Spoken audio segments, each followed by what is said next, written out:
Hyderabad నాంపల్లిలోని forensic science lab లో ఈ రోజు ఉదయం అగ్ని ప్రమాదం జరిగింది. బిల్డింగ్ లోని మొదటి అంతస్తులో మంటలు ఎగసిపడ్డాయి. మిగతా అంతస్తులకు మంటలు వ్యాపించాయి. బిల్డింగ్ ను పొగ కమ్మేయడంతో లోపల విధుల్లో నిమగ్నమైన సిబ్బంది తీవ్ర భయాందోళనకు గురయ్యారు. ప్రాణభయంతో బయటకు పరుగులు పెట్టారు. సమాచారం అందుకున్న అగ్నిమాపక శాఖ సిబ్బంది 5 ఫైర్ ఇంజిన్లతో వచ్చి మంటలు ఆర్పేశారు. ప్రాథమిక ఆధారాలతో షార్ట్ సర్క్యూట్ వల్లే మంటలు ఎగసిపడినట్లు అధికారులు తెలిపారు. అగ్ని ప్రమాదం జరిగిన విషయం తెలిసి north zone DIG Shweta, Khairatabad zone DCP Shilpavalli forensic lab వద్దకు చేరుకుని పరిస్థితిని సమీక్షించారు.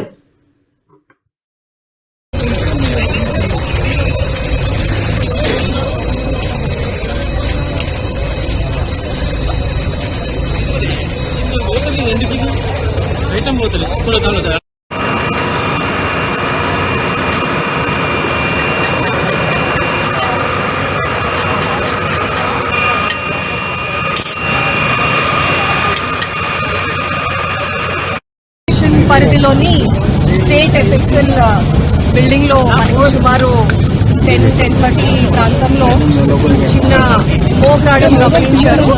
అర్లీగా వచ్చినటువంటి ఆఫీస్ బాయ్ ఆయన అందరికీ ఇన్ఫర్మేషన్ ఇవ్వగా local police and fire engines అన్ని కూడా ఇమీడియట్ గా రీచ్ అవ్వడం జరిగింది. ఫస్ట్ ఫ్లోర్ లో స్మోక్ రావడం స్టార్ట్ అయింది. Later on it has spread preliminary information and supposedly short circuit. That is what we suspect. It is scientific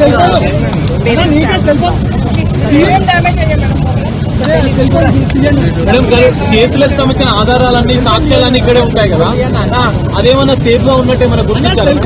మొత్తం అంతా తగ్గిన తర్వాత కానీ మీ కాన్సే అంటే ఇంకా మంటలు ఉన్నాయి మేడం, అదుపులో మంటలు లేవు. ఓన్లీ స్లో కంబషన్ అవుతుంది. ప్రమాదం ఎలా జరిగింది అనేది మన అంచనా ప్రాబబ్లీ షార్ట్ సర్క్యూట్. సిబ్బంది ఎవరు లేరు. There is no person. ఒక్క ఆఫీస్ పై చూసినతనే కొంచెం ఆయన ఇనీషియల్ గానే ఫైర్ ఎక్స్టింగ్విషర్ యూజ్ చేసి అది తగ్గించడానికి ట్రై చేశాడు. కానీ ఆయనకు కూడా కొంచెం అస్వస్థతకు లోనై also was admitted in hospital. ఇంకా అప్పటికి ఆఫీస్ ఓపెన్ అవ్వలేదు కాబట్టి దెర్ ఆర్ హార్డ్లీ 3-4 పీపుల్. వాళ్ళందరూ ఇమీడియట్ గా బయటికి ఎవాక్యుయేట్ అయ్యారు. Police department.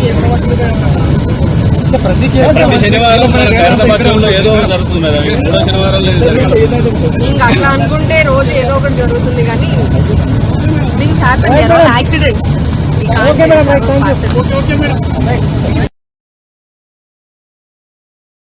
ప్రాజెక్టు అవినీతిలో ఫార్ములా ఈ కార్ రేసింగ్ లో కేసీఆర్